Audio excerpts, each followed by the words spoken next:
कांग्रेस नेता और उत्तर पश्चिमी दिल्ली से लोकसभा उम्मीदवार उदित राज ने गुरुवार को कहा कि जब 2011 के बाद जनगणना हुई ही नहीं, तब किस समुदाय की आबादी बढ़ गई और किसकी नहीं बढ़ी, इस पर बात करनी बेईमानी है। दरअसल प्रधानमंत्री की आर्थिक सलाहकार परिषद EACPM के एक अध्ययन से पता चला है कि 1950 से 2015 के बीच भारत में बहुसंख्यक धर्म की आबादी में 7.8% की तेजी से गिरावट आई है, जबकि मुस्लिमों की आबादी में 43.15%, ईसाइयों की आबादी में 5.38%, सिखों की आबादी में 6.58% और बौद्धों की आबादी में भी मामूली वृद्धि देखी गई।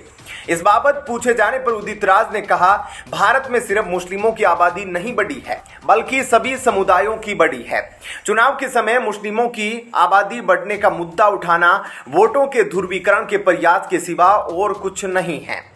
उन्होंने कहा 2011 के बाद जनगणना नहीं हुई है, 2021 में जनगणना होनी थी, लेकिन सरकार ने कोविड का बहाना बनाकर जनगणना नहीं करवाई।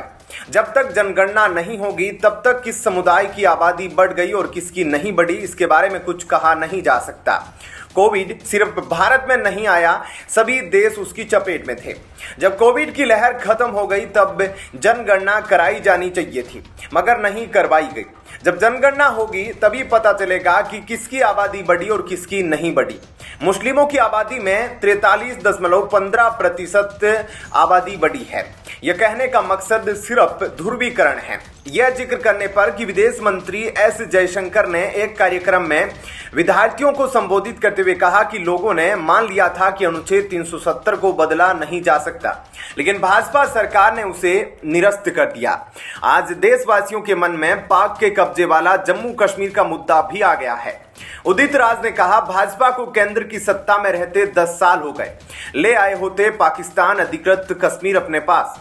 इनको लगता है कि धारा 370 हटने से सब खुश है। इससे देश के लोगों को रोजगार मिल गया है क्या? महंगाई कम हो गई क्या? जम्मू कश्मीर के लोग खुश हैं? सब कुछ ठीक है तो वहां विधानसभा चुनाव कराकर देख ले। चुनाव क्यों नहीं कराए जाते? वहां जनता की चुनी हुई सरकार क्यों नहीं है?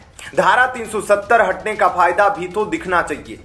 ऐसे में क्या कहना है आपका? कमेंट सेक्शन में अपनी राय जरूर दीजिए। जय हिंद।